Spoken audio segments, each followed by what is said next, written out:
അപ്പോസ്തലന്മാരുടെ പ്രവൃത്തികൾ അധ്യായം 26.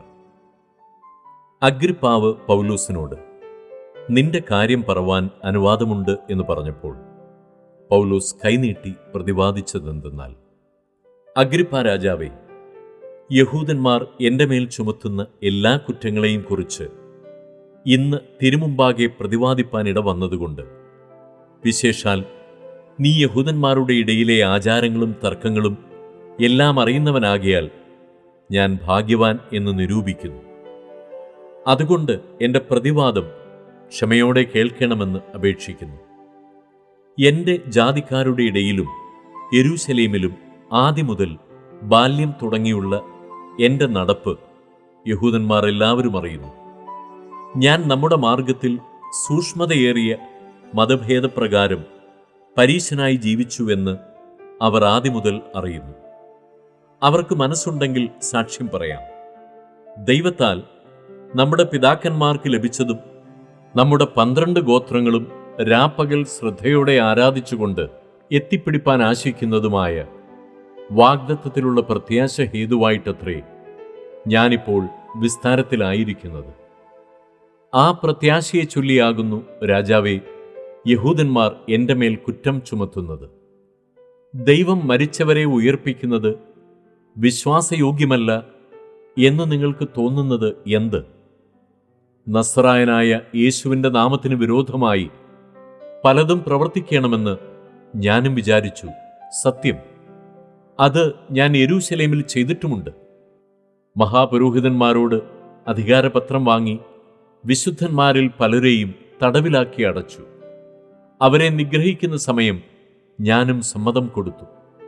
ഞാൻ എല്ലാ പള്ളികളിലും അവരെ പലപ്പോഴും ദണ്ഡിപ്പിച്ചും കൊണ്ട് ദൂഷണം പറവാൻ നിർബന്ധിക്കുകയും അവരുടെ നേരെ അത്യന്തം ഭ്രാന്ത് പിടിച്ച് അന്യപട്ടണങ്ങളോളവും ചെന്ന് അവരെ ഉപദ്രവിക്കുകയും ചെയ്തു. ഇങ്ങനെ ചെയ്തു വരികയിൽ ഞാൻ മഹാപുരോഹിതന്മാരുടെ അധികാരത്തോടും ആജ്ഞയോടും കൂടെ ദമസ്കോസിലേക്ക് യാത്ര പോകുമ്പോൾ, രാജാവേ, നട്ടുച്ചയ്ക്ക് ഞാൻ വഴിയിൽ വെച്ച് സൂര്യന്റെ പ്രകാശത്തെ കവിഞ്ഞൊരു വെളിച്ചം ആകാശത്തിൽ നിന്ന് എന്നെയും എന്നോട് കൂടെ യാത്ര ചെയ്യുന്നവരെയും ചുറ്റി പ്രകാശിക്കുന്നത് കണ്ടു. ഞങ്ങൾ എല്ലാവരും നിലത്ത് വീണപ്പോൾ, ശൗലേ, ശൗലേ, നീ എന്നെ ഉപദ്രവിക്കുന്നത് എന്ത്? മുള്ളിൻ്റെ നേരെ ഉദയ്ക്കുന്നത് നിനക്ക് വിഷമമാകുന്നുവെന്ന് എബ്രായ ഭാഷയിൽ എന്നോട് പറയുന്നൊരു ശബ്ദം ഞാൻ കേട്ടു. നീ ആരാകുന്നു കർത്താവേ എന്ന് ഞാൻ ചോദിച്ചതിന് കർത്താവ്, നീ ഉപദ്രവിക്കുന്ന യേശു തന്നെ ഞാൻ. എങ്കിലും എഴുന്നേറ്റ് നിവർന്നു നിൽക്ക.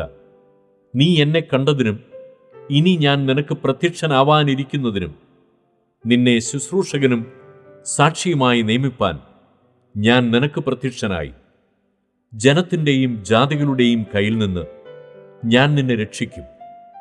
അവർക്ക് പാപമോചനവും എന്നിലുള്ള വിശ്വാസത്താൽ ശുദ്ധീകരിക്കപ്പെട്ടവരുടെ ഇടയിൽ അവകാശവും ലഭിക്കേണ്ടതിന് അവരുടെ കണ്ണു തുറപ്പാനും അവരെ ഇരുളിൽ നിന്ന് വെളിച്ചത്തിലേക്കും സാത്താന്റെ അധികാരത്തിൽ നിന്ന് ദൈവത്തിങ്കിലേക്കും തിരിപ്പാനും ഞാനിപ്പോൾ നിന്നെ അവരുടെ അടുക്കൽ അയക്കുന്നു എന്ന് കൽപ്പിച്ചു.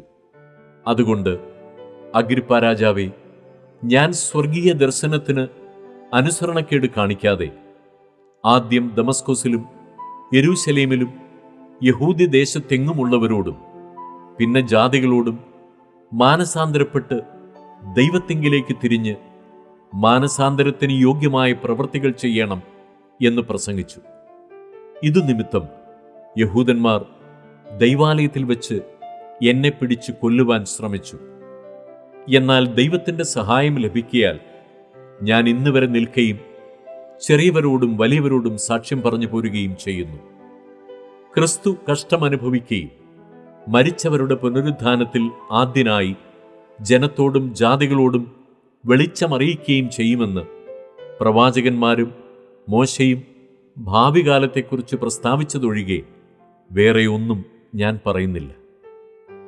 ഇങ്ങനെ പ്രതിവാദിക്കയിൽ ഫെസ്തോസ്, പൗലോസേ, നിനക്ക് ഭ്രാന്തുണ്ട്, വിദ്യാബഹുത്വത്താൽ നിനക്ക് ഭ്രാന്ത് പിടിച്ചിരിക്കുന്നു എന്ന് ഉറക്കെ പറഞ്ഞു. അതിന് പൗലോസ്, രാജശ്രീ ഫെസ്തോസേ, എനിക്ക് ഭ്രാന്തില്ല. ഞാൻ സത്യവും സുബോധവുമായ വാക്കത്രേ സംസാരിക്കുന്നത്. രാജാവിന് ഇതിനെക്കുറിച്ച് അറിവുള്ളതുകൊണ്ട് അവനോട് ഞാൻ പ്രാഗൽഭ്യത്തോടെ സംസാരിക്കുന്നു. അവന് ഇതൊന്നും മറവായിരിക്കുന്നില്ല എന്ന് എനിക്ക് നിശ്ചയമുണ്ട്. അത് ഒരു കോണിൽ നടന്നതല്ല. അഗ്രിപ്പാ രാജാവേ, പ്രവാചകന്മാരെ വിശ്വസിക്കുന്നുവോ? വിശ്വസിക്കുന്നു എന്ന് ഞാൻ അറിയുന്നു എന്ന് പറഞ്ഞു. അഗ്രിപ്പ പൗലോസിനോട്, ഞാൻ ക്രിസ്ത്യാനിയായി തീരുവാൻ നീ എന്നെ അല്പം കൊണ്ട് സമ്മതിപ്പിക്കുന്നു എന്ന് പറഞ്ഞു. അതിന് പൗലോസ്, നീ മാത്രമല്ല, ഇന്ന് എൻ്റെ പ്രസംഗം കേൾക്കുന്നവർ എല്ലാവരും അല്പം കൊണ്ടാകട്ടെ അധികം കൊണ്ടാകട്ടെ ഈ ചങ്ങലയൊഴികെ എന്നെപ്പോലെ ആകണമെന്ന് ഞാൻ ദൈവത്തോട് അപേക്ഷിക്കുന്നു എന്ന് പറഞ്ഞു. അപ്പോൾ രാജാവും ദേശാധിപതിയും ബർണീക്കയും അവരോട് കൂടെ ഇരുന്നവരും എഴുന്നേറ്റ് മാറി നിന്നു. ഈ മനുഷ്യൻ മരണത്തിനോ ചങ്ങലയ്ക്കോ യോഗ്യമായത് ഒന്നും ചെയ്തിട്ടില്ല എന്ന് തമ്മിൽ പറഞ്ഞു. കൈസരെ അഭയം ചൊല്ലിയിരുന്നില്ലെങ്കിൽ അവനെ വിട്ടയപ്പാൻ കഴിയുമായിരുന്നുവെന്ന് അഗ്രിപ്പാവ് ഫെസ്തോസിനോട് പറഞ്ഞു.